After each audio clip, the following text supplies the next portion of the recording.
خالہ نے سمجھانے کی کوشش کی۔ دیکھو بچے، اگر انکار کرو گی تو وہ برا مان جائے گا، گاؤں کا چودھری ہے، دشمنی مول لینا سمجھداری نہیں۔ معروف نے سختی سے کہا۔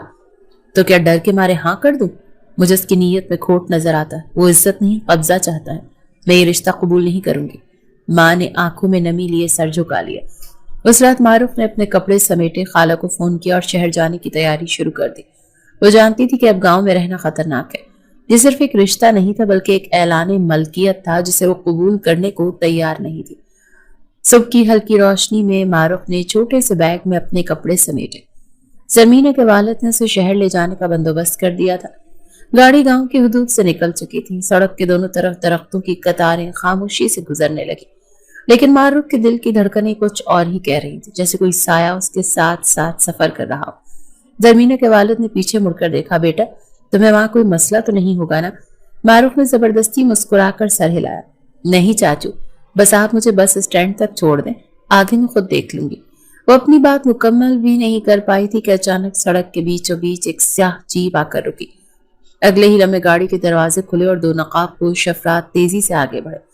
زمینہ کے والد کو زور سے دھکا دیا اور معروف کو گاڑی سے باہر نکال لیا۔ چھوڑو مجھے، کون ہو تم؟ معروف چیخی، مگر اس کے ہاتھ سخت اور نیت واضح تھی۔ خاموشی سے چلو ورنہ، ایک نقاب پوش نے کہا اور اس کے منہ پر کپڑا لپیٹ دیا۔ کچھ ہی لمحوں بعد وہ ایک الگ جیپ میں ڈال دی گئی اور گاڑی پوری رفتار سے چل پڑی۔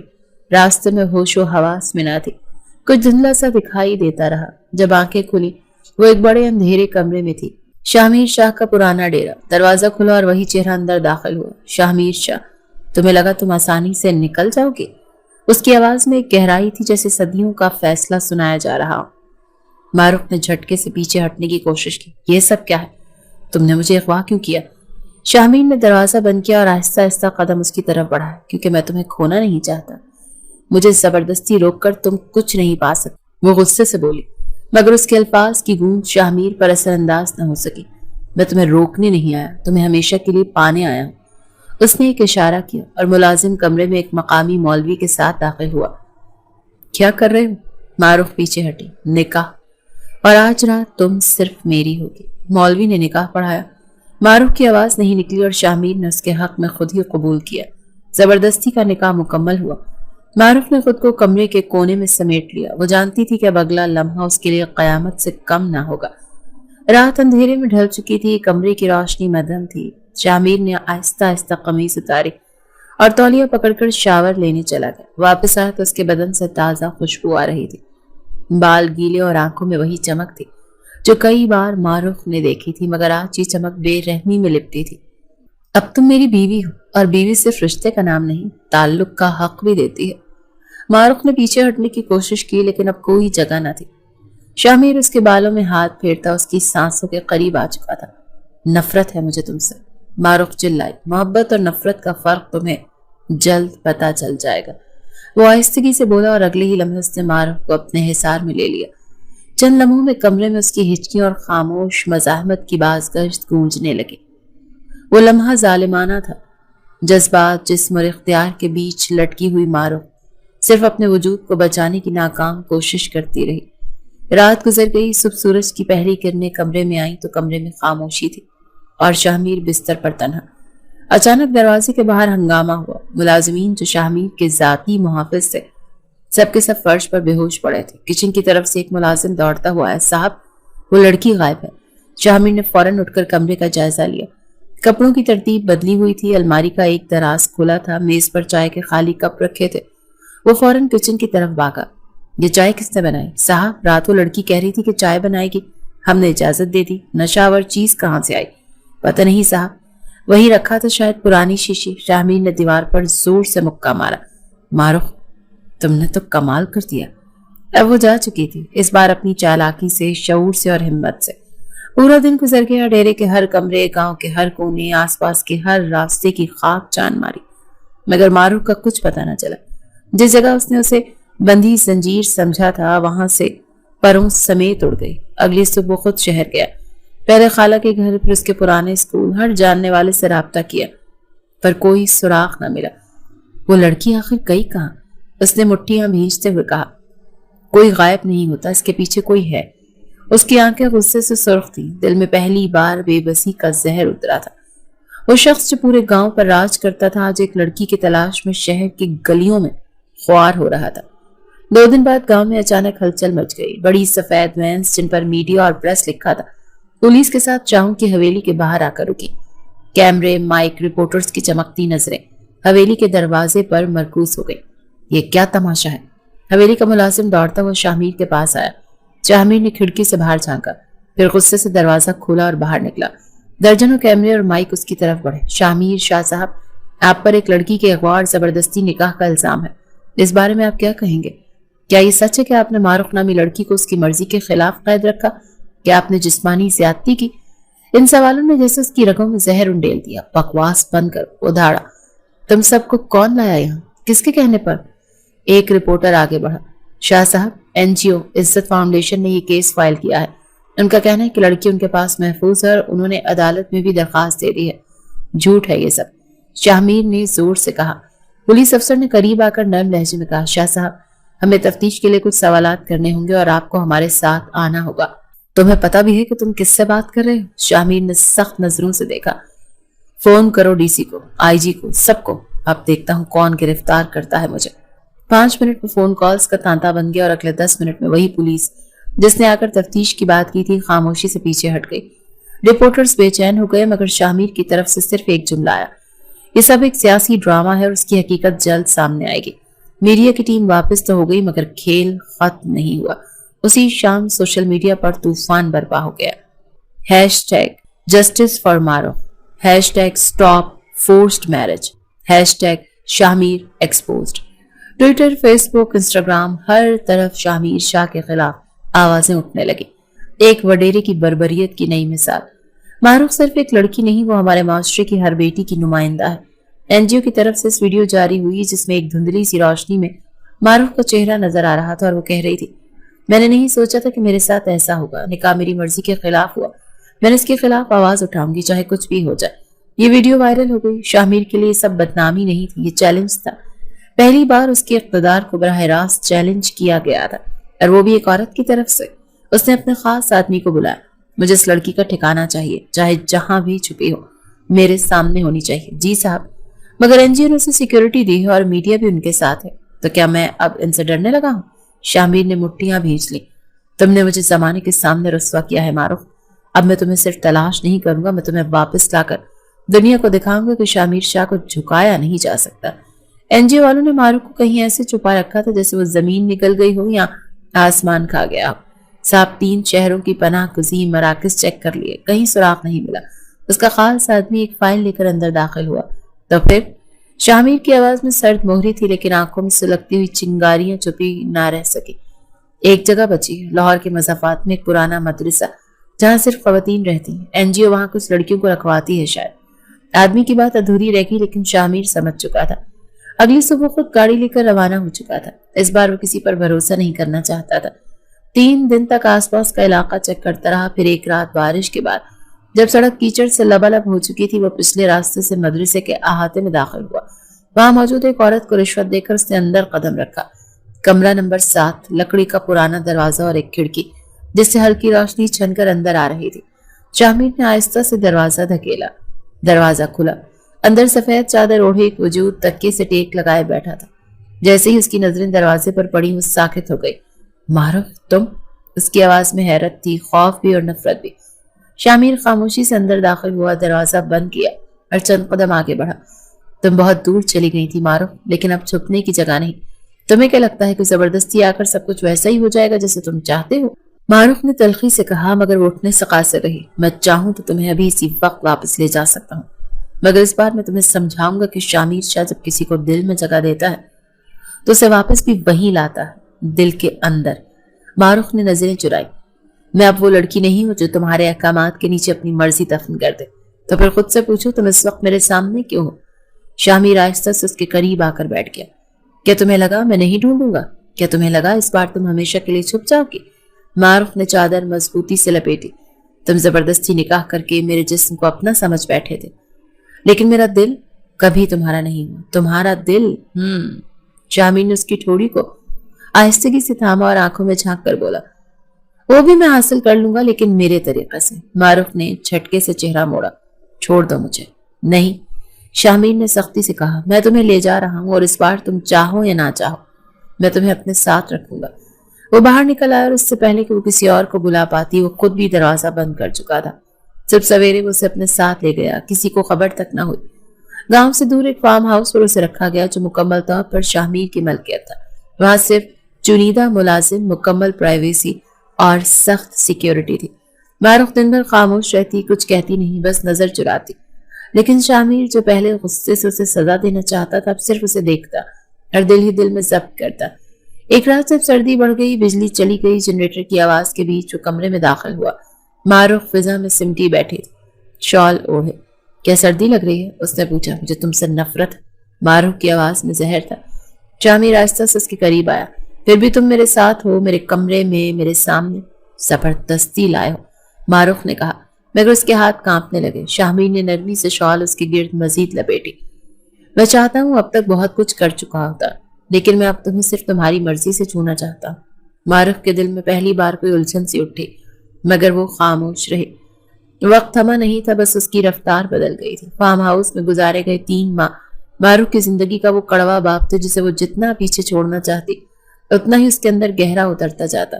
وہ خاموش رہتی، بولتی کم اور سنتی زیادہ۔ شامیر شاہ اب اس سے ویسا سلوک نہیں کرتا تھا جیسے پہلے کیا، لیکن وہ اس کی نظروں میں چھپا حق ملکیت کا جذبہ صاف محسوس کرتی تھی۔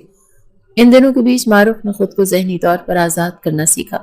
وہ جانتی تھی کہ اگر وہ حقیقت میں آزاد ہونا چاہتی ہے تو جسمانی قید سے نکلنا کافی نہیں، اسے دماغ کی زنجیریں بھی توڑنی ہوں گی۔ ایک دن جب شامیر کسی خاندانی میٹنگ کے لیے شہر گیا اور فارم ہاؤس کی نگرانی کچھ ہلکی ہوئی تو موقع پیدا ہوا۔ اس کی ایک پرانی سہیلی ہانیہ، جسے اس نے کسی پرانی میٹنگ میں صرف ایک بار دیکھا تھا، اب واحد امید تھی۔ معروف نے فارم ہاؤس سے چھپ کر فون کال کی۔ ہانیہ، یہ میں ہوں۔ معروف۔ دوسری طرف خاموشی چھا گئی۔ تم زندہ ہو؟ ہانیہ کی آواز لرز رہی تھی۔ ہاں، لیکن زیادہ وقت نہیں ہے، مجھے نکلنا ہے ابھی، آج۔ ہانیہ نے کچھ دیر خاموشی کے بعد کہا، میں تمہارے لیے گاڑی بھجوا دیتی ہوں، مگر تم کہاں آؤ گی؟ کسی دوسرے شہر۔ تمہاری خالہ کا وہ گھر، وہ خالی ہے نا؟ ہاں، وہ کراچی میں ہے اور فی الحال بند ہے۔ میں وہاں بندوبست کر سکتی ہوں، لیکن تم تنہا سفر کیسے کرو گی؟ خطرہ ہے، لیکن آزادی کی طلب اس سے زیادہ ہے۔ ہانیہ نے اسے یہ بھی کہا کہ وہ اس کی امی کو جا کر تسلی دے، جلد وہ واپس آئے گی، وہ فی الحال ان سے مل نہیں سکتی اور فون پر یہ سب سمجھانا مشکل ہے۔ اگلی ہی رات اندھیرے میں جب پورا فارم ہاؤس نیم غنودگی میں تھا، وہ ملازمین کے کمرے کے پاس گئی۔ انہیں چائے میں نیند کی دوا دینا وہ پہلے ہی سیکھ چکی تھی، بس اس بار طریقہ مختلف تھا۔ جیسے وہ سب گہری نیند میں چلے گئے وہ گیٹ تک پہنچی۔ ہانیہ کا بندہ باہر ویگن لیے کھڑا تھا۔ وہ بھاگی، لپکی اور چند لمحوں میں شامیر کے دائرے اختیار سے نکل چکی تھی۔ سفر لمبا تھا لیکن معروف کو ہر گزرتا میل آزادی کے قریب لیے جا رہا تھا۔ کراچی پہنچ کر وہ سیدھی ہانیہ کی خالہ کے خالی فلیٹ میں منتقل ہو گئی۔ وہ جگہ سادہ تھی پر سکون اور سب سے بڑھ کر محفوظ۔ چند دن بعد وہ خود کو سنبھالنے میں لگی رہی۔ خالہ کے کچھ جاننے والوں کی مدد سے قریبی پرائیویٹ اسکول میں نوکری مل گئی۔ انگلش پڑھاتی تھی، بچوں سے گھل مل گئی، زندگی جیسے دوبارہ کسی سانس کی شکل میں لوٹ آئی۔ لیکن کچھ ہفتے بعد اس کی طبیعت خراب رہنے لگی۔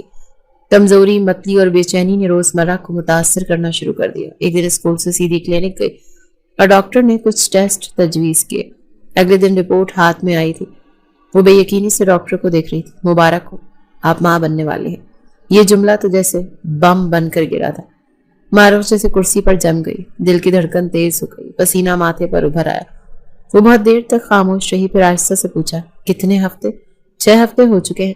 کلینک سے نکل کر وہ سیدھی گھر گئی، دروازہ بند کیا اور خاموشی سے فرش پر بیٹھ گئی۔ ہاتھ پیٹ پر رکھا اور آنکھوں سے بے آواز آنسو بہنے لگے۔ یہ کیا مذاق ہے زندگی کا؟ پہلے پہل صرف غصہ آیا، دیوار پر تکیہ مارا، ہاتھوں سے بال جکڑے۔ میں اس کا بچہ کیوں رکھوں جس نے میرے ساتھ زبردستی کی؟ لیکن پھر ایک لمحے کو اس کی سانس رکی، دل کی دھڑکن نرم ہوئی، وہ پرسکون ہوئی، جیسے کسی اندرونی آواز نے اسے چھوا ہو۔ بچہ؟ اس نے کچھ نہیں کیا، وہ تو بے قصور تھا، اس کا جرم کیا تھا؟ وہ آہستہ سے قالین پر لیٹ گئی، پیٹ پر ہاتھ رکھا اور آنکھیں بند کی۔ تو میری دنیا کا وہ واحد حصہ ہوگا جسے میں اپنی مرضی سے اپناؤں گی۔ یہ فیصلہ آسان نہیں تھا، لیکن یہ پہلا فیصلہ تھا جو اس نے اپنے لیے کیا تھا۔ نہ ماں باپ کے لیے، نہ سماج کے لیے، نہ شاہمیر کے لیے۔ 6 مہینے گزر چکے تھے۔ معروف کی زندگی کسی معمول کے راستے پر چلنے لگی تھی، جس میں وہ ہر دن صرف ایک مقصد کے تحت گزار رہی تھی، اپنے بچے کو محفوظ رکھنا۔ کراچی کا موسم گرم ضرور تھا، لیکن فلیٹ میں سکون تھا۔ وہ اسکول میں پڑھاتی، دوپہر کو واپس آتی، ہانیہ کبھی کبھار چکر لگا لیتی۔ دن کچھ بہتر ہو رہے تھے، لیکن قسمت کو سکون راست نہیں آتا۔ ایک شام جب وہ اسکول سے لوٹ کر آئی تو خالہ دروازے پر کھڑی تھی۔ ان کے ساتھ ایک نوجوان کھڑا تھا، 6 فٹ کا، لمبے بال، گلے میں چین اور نظریں سیدھی معروف پر جمی ہوئی۔ یہ فیصل ہے، میرا بیٹا، دبئی سے آیا ہے، کچھ دنوں کے لیے فلیٹ میں ہی رہے گا۔ معروف نے ایک لمحے کو گہری سانس لی۔ جی بہتر۔ فیصل کی نظریں اس کے پیٹ پر رکی، جس کا اب ہلکا سا ابھار صاف دکھائی دینے لگا تھا۔ کافی بھاری ہو گیا ہے وقت۔ فیصل کی بات پر معروف کے دل میں نفرت کا کانٹا چبھا۔ جی، اللہ کا دیا ہوا ہے۔ اس رات وہ سو نہ سکی۔ فیصل کی آنکھوں کی چمک، اس کی باتوں کا انداز اور فلیٹ کے اندر اس کی موجودگی، سب کچھ اسے بے چین کر رہا تھا۔ کئی دنوں تک وہ نظر انداز کرتی رہی، مگر فیصل کی نظریں اس کا پیچھا کرتی رہی۔ کبھی کچن میں آ کر کھڑا ہو جاتا، کبھی ہال میں بیٹھ کر عجیب سوالات کرنے لگتا۔ شامیر شاہ کا بچہ ہے نا، سنا ہے وہ بڑا خطرناک آدمی ہے، لیکن تو بھی کچھ کم نہیں۔ معروف کے لیے اب وہ جگہ قید خانہ بن گئی تھی۔ ہانیہ کو فوراً بتایا، میں یہاں نہیں رہ سکتی۔ ہانیہ، فیصل کی آنکھیں ہر وقت میرے پیچھے لگی رہتی ہیں، مجھے ڈر لگنے لگا ہے۔ وہ اپنے گھر نہیں جا سکتی تھی۔ اسے معلوم تھا کہ شامیر کے آدمی ہر وقت اس کی طاق میں وہاں موجود ہوں گے۔ ہانیہ نے خالہ کو کچھ نہیں بتایا، مگر اگلے ہی دن معروف کے لیے ایک ہاسٹل کا بندوبست کر دیا، جو شہر کے بیچوں بیچ ایک پرانا مگر محفوظ پبلک ہاسٹل تھا۔ وہاں کا کمرہ چھوٹا تھا مگر ذاتی تھا۔ واش روم اندر تھا، ایک کھڑکی سڑک کی طرف کھلتی تھی۔ نیچے چھوٹا سا کیفے تھا جہاں سے اکثر تازہ کھانا مل جاتا، اور سب سے بڑھ کر فیصل جیسا کوئی تعاقب کرنے والا شخص نہیں تھا۔ ہاسٹل کے مینیجر نے مہربانی کر کے قریب کے ایک فاؤنڈیشن اسکول میں جز وقتی نوکری دلا دی، جہاں وہ چھوٹے بچوں کو اردو اور آرٹس پڑھاتی تھی۔ ایک نیا مرحلہ شروع ہو چکا تھا۔ چھٹے مہینے کا وقت تھا، گرمی اپنے عروج پر تھی۔ اسکول سے واپس آ کر وہ سیڑھیاں چڑھتے ہوئے ہانپ گئی، دروازہ کھولا، چپل اتاری اور سیدھی واش روم کی طرف بڑھی۔ معروف ابھی نہا کر نکلی تھی، گیلے بالوں سے پانی کی بوندیں اس کی گردن پر ٹھہری ہوئی تھی۔ لان کی ہلکی سی شرٹ اور ٹراؤزر اس کے بدن کی نئی تبدیلی کو چھپانے میں ناکام ہو رہے تھے۔ وہ اپنے بچے کے ساتھ 6 مہینے کی حاملہ تھی، اور یہ وجود اب کسی بھی نگاہ سے پوشیدہ نہ رہا تھا۔ دروازہ بند تھا، اور سامنے شامیر شاہ، اس کا بدترین ماضی اور شاید ناگزیر مستقبل، اس کے بستر پر نیم دراز ٹیک لگائے بیٹھا تھا۔ اس کی نظریں ساکت اور بے رحم معروف کے جسم پر جیسے چمٹ گئی، معروف کے قدموں میں جیسے زنجیر پڑ گئی۔ شاہمیر آہستہ سے اٹھا۔ اس کے جسم کی حرکات میں وہی پرانی سختی اور ٹھہراؤ تھا، جیسے سب کچھ اس کے کنٹرول میں ہو۔ وہ ایک ایک قدم چلتا ہوا معروف کے قریب آیا۔ اس کے چہرے پر طنز کی ہلکی سی جھلک تھی۔ بس؟ شاہمیر کی آواز میں ایک ٹھنڈا سا چٹخ تھا۔ یا اور بھی بھاگنے کا ارادہ ہے؟ معروف نے کچھ نہ کہا، صرف پلکیں جھکائیں اور لب بھینچ لیے۔ بڑا کھیل کھیل لیا تم نے، زہر گھولا، چھپی رہیں، شہر بدلے، چہرے بدلے، مگر وقت کا کیا؟ شاہمیر نے نظریں اس کے پیٹ پر مرکوز کرتے ہوئے کہا۔ اس نے تمہیں بے نقاب کر دیا معروف؟ معروف نے بس اتنا کہا کہ تمہیں کیسے پتا چلا؟ شاہمیر اس کے قریب ہوا اور بولا، فیصل جسے تم دھتکار کر آئی تھی نا، اس نے تمہارا پتا دیا ہے۔ معروف ساکت کھڑی تھی، دل چاہت چیخے کچھ کہے مگر زبان جیسے مفلوج ہو گئی تھی۔ شاہمیر بیڈ کی طرف مڑا، چادر اٹھائی اور آہستگی سے اس کے جسم پر ڈالتے ہوئے بولا، یہ پردہ میں نے اس لیے نہیں ڈالا کہ تمہیں ڈھانپوں، بلکہ اس لیے کہ اب تم میرے ساتھ ہو، چاہے تم چاہو یا نہ چاہو، عزت کے ساتھ۔ پھر اس نے آہستہ سے معروف کا ہاتھ تھاما۔ چلو۔ معروف نے مزاحمت نہ کی، نہ جسم سے نہ زبان سے۔ اس کی انگلیاں لرز رہی تھی، لیکن وہ خود کو روک نہ سکی، جیسے کوئی اندیکھی ڈور اسے کھینچ رہی ہو، جیسے وہ فیصلہ کر چکی ہو کہ اب کچھ اور کہنا یا کرنا بے معنی ہے۔ وہ شاہمیر کے ساتھ باہر نکلی۔ ہاسٹل کا اندھیرا کوریڈور، نیم روشن سیڑھیاں اور باہر کھڑی وہی سیاہ گاڑی، سب کچھ وہی تھا، لیکن اب معروف وہ نہیں تھی۔ گاڑی میں بیٹھتے ہی شاہمیر نے ڈرائیور کو اشارہ کیا، فارم ہاؤس نہیں، حویلی۔ معروف نے چونک کر اسے دیکھا۔ حویلی؟ ہاں، وقت آ گیا ہے کہ تم وہ جگہ دیکھو جہاں سے سب کچھ شروع ہو، اور شاید جہاں سب کچھ ختم ہو۔ راستے پر خاموشی رہی، گاڑی کے شیشے کے باہر رات گہری ہوتی جا رہی تھی۔ حویلی پہنچ کر شاہمیر نے خاموشی سے دروازہ کھولا۔ ملازم ساکت کھڑے تھے، سب کی نظریں جھکی ہوئی تھی۔ یہ اب یہاں کی رانی ہے، شاہمیر نے دروازے پر کھڑے بزرگ خادم سے کہا۔ معروف کا دل زور زور سے دھڑکا، مگر وہ کچھ نہ بولی۔ اندر لے جا کر اسے وہی کمرہ دکھایا گیا جہاں وہ برسوں پہلے مردانہ کپڑے لے کر گئی تھی، جہاں پہلی بار شاہمیر نے اسے روک لیا تھا۔ یاد ہے یہ کمرہ؟ شاہمیر نے آہستہ سے پوچھا۔ معروف نے نظریں چرائی۔ یاد رکھنے کے قابل لمحہ نہیں تھا۔ شاہمیر نے کچھ دیر خاموشی سے اس کا چہرہ دیکھا، پھر آہستہ سے بولا، شاید میرے طریقے غلط تھے، لیکن جو چاہا وہ تم تھی اور ہو۔ ماروخ تھک چکی تھی، جسمانی طور پر بھی اور جذباتی طور پر بھی۔ اس نے پلنگ کی طرف قدم بڑھایا اور خاموشی سے بیٹھ گئی، ہاتھ آہستہ آہستہ اپنے پیٹ پر رکھے۔ شاہمیر اس کے سامنے زمین پر بیٹھ گیا۔ میں تمہارا مجرم ہوں یہ جانتا ہوں، لیکن کیا میرے بچے کا باپ بننے کا حق چھین لو گی مجھ سے؟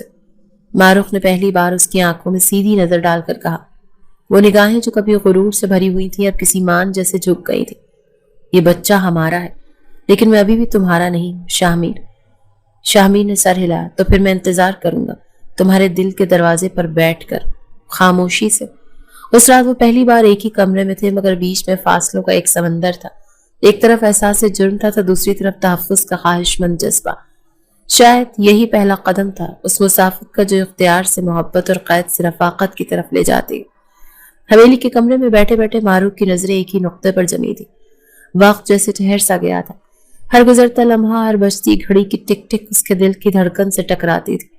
وہ جانتی تھی کہ شاہمیر شاہ اسے یہاں یوں آسانی سے نہیں لایا۔ اسے یقین تھا کوئی نہ کوئی حساب ضرور لیا جائے گا۔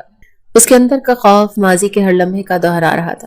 زبردستی کی قربت، اس کی مزاحمت، اس کی بار بار کی بھاگ دوڑ، وہ تمام راتیں جب اسے چھوڑ کر چلی گئی تھی، یہ سب کچھ اس کے ذہن میں فلم کی طرح چل رہا تھا۔ اسے لگا وہ کسی بھی لمحے دروازہ کھولے گا، گرجدار آواز میں اسے قصوروار ٹھہرائے گا، سزا سنائے گا، یا شاید ایک بار پھر ظلم دہرائے گا۔ لیکن اس کی توقع کے برعکس دروازہ کھلا تو وہاں صرف ایک ملازمہ کھڑی تھی۔ بی بی جی ناشتہ لگایا ہے، آپ کھا لیجیے گا، اور اگر کچھ اور چاہیے تو بتا دیجیے گا۔ ماروخ نے نظریں اٹھا کر دیکھا، چہرے پر حیرت اور زبان پر خاموشی۔ شاہمیر کہاں؟ اس نے بمشکل پوچھا۔ وہ صاحب نیچے ہیں، آفس میں۔ انہوں نے کہا بی بی جی کو کوئی چیز کی کمی نہ ہو۔ دروازہ بند ہوا اور پیچھے اس کے سناٹا باقی رہ گیا۔ دن گزرنے لگے، ہر صبح تازہ پھل، گرم ناشتہ، دوائیوں کا وقت، ڈاکٹر کی آمد، ملازمہ کا حال چال پوچھنا، لیکن شاہمیر کا چہرہ نہ دکھائی دیتا نہ آواز آتی۔ ایک دن جب ڈاکٹر گیا اور ملازمہ دوا دے کر چلی گئی تو ماروخ نے پہلی بار نیچے جانے کا ارادہ کیا۔ آہستہ آہستہ سیڑھیاں اتری، دالان میں قدم رکھا۔ گاؤں کے چند لوگ کچھ معاملات کے لیے آئے ہوئے تھے۔ دور ایک کونے میں شاہمیر بیٹھا تھا، سفید شلوار قمیص میں، بال معمول سے کچھ زیادہ بڑے ہوئے تھے، چہرے پر سنجیدگی۔ ماروخ کو دیکھ کر کسی نے گردن موڑی، مگر شاہمیر نے نہیں۔ وہ خاموشی سے واپس لوٹ آئی۔ رات کو کھانے کی میز پر اس نے پہلی بار نوٹ کیا، کمرے کے آخر میں ایک پلیٹ ہمیشہ بچی ہوتی ہے۔ اب اسے سمجھ آیا وہ شاہمیر کی ہوتی تھی، جو تب کھاتا جب وہ سو چکی ہوتی۔ شاید یہی سزا تھی، نہ جھڑک، نہ تھپڑ، نہ زبردستی، صرف ایک خاموش کنارہ کشی۔ لیکن یہ خاموشی چیخوں سے زیادہ تکلیف دیتی تھی۔ ایک شام ملازمہ نے آ کر بتایا، بی بی جی آج سے آپ کے لیے نرس آئے گی، صاحب نے کہا ہے اب دن رات کی نگہداشت ضروری ہے۔ ماروخ نے حیرت سے پوچھا، اور وہ خود؟ صاحب کچھ نہیں کہتے، بس ہر چیز کا بندوبست کر دیتے ہیں۔ وہ حیران رہ گئی۔ کمرے میں نرس کے ہوتے ہوئے جب وہ سونے جاتی تو نرس کھڑکیوں کے پردے کھینچتی تاکہ روشنی نہ ہو، لیکن ایک رات پردے کی درس سے نیچے لان میں ماروخ نے کچھ دیکھا۔ شاہمیر کرسی پر بیٹھا تھا اور ہاتھ میں کوئی تصویر، شاید الٹرا ساؤنڈ یا کوئی پرانی تصویر۔ وہ مسلسل اسے دیکھ رہا تھا جیسے کسی سائے سے بات کر رہا۔ اگلے سے وہ کمرے سے نکلی، نرس کو کہا، میں آفس جانا چاہتی ہوں، شاہمیر سے بات کرنی ہے۔ نرس نے چونک کر دیکھا، آپ کا بی پی لو ہے، بہتر ہوگا آرام کریں، لیکن میرا دل بی پی سے زیادہ بوجھل ہے۔ آفس میں داخل ہوئی تو شاہمیر نے نظریں اٹھا کر دیکھا، مگر فوراً دوبارہ فائلوں میں گم ہو گیا۔ ماروخ چند قدم اندر آئی اور آہستہ سے بولی، میں انتظار کر رہی تھی تمہاری آواز کا، تمہارے غصے کا، تمہارے بدلے کا۔ شاہمیر نے قلم رکھ دیا، نظر اس پر مرکوز کی۔ بدلہ؟ ہاں، جو تم ہمیشہ لیتے آئے ہو، مگر اب کچھ نہیں کہا، کچھ نہیں کیا۔ کیوں؟ شاہمیر کرسی سے اٹھا، اس کی آنکھیں سرخ نہیں تھی لیکن بھیگی ہوئی لگ رہی تھی۔ کیونکہ میں تھک چکا ہوں تمہیں روک کر، تمہیں پانے کے لیے لڑ کر، اور پھر تمہیں کھو کر۔ اب اگر کچھ باقی ہے تو بس اتنا کہ تم سلامت رہو۔ ماروخ نے آنکھیں بند کر لی۔ یہ خاموشی بہت چپتی ہے شاہمیر، تو پھر چیخ لو، میں یہاں ہوں۔ ماروخ نے آہستہ سے کہا، میں چیخنا نہیں چاہتی، میں صرف جینا چاہتی ہوں، اپنے لیے اور اپنے بچے کے لیے۔ شاہمیر اس کے قریب آیا، آہستہ سے ہاتھ بڑھایا لیکن چھوا نہیں۔ تو جیو، میں صرف اتنا چاہتا ہوں کہ میرے ہونے سے تمہیں سہارا ملے، سایہ نہ بنے جو دھوپ کرتا ہے۔ اس لیے میں جو سچائی تھی وہ شاید 3 مہینوں کے شور میں نہ تھی۔ شاہمیر پلٹ گیا اور ماروخ خاموشی سے لوٹ آئی، لیکن اب اس کے دل میں ایک نرمی نے جنم لیا جو شاید کسی نئی شروعات کی زمین تیار کر رہی تھی۔ صبح کی کرنیں ابھی پوری طرح زمین پر نہیں اتری تھی، لیکن حویلی کے سب کمروں میں ہلچل مچی ہوئی تھی۔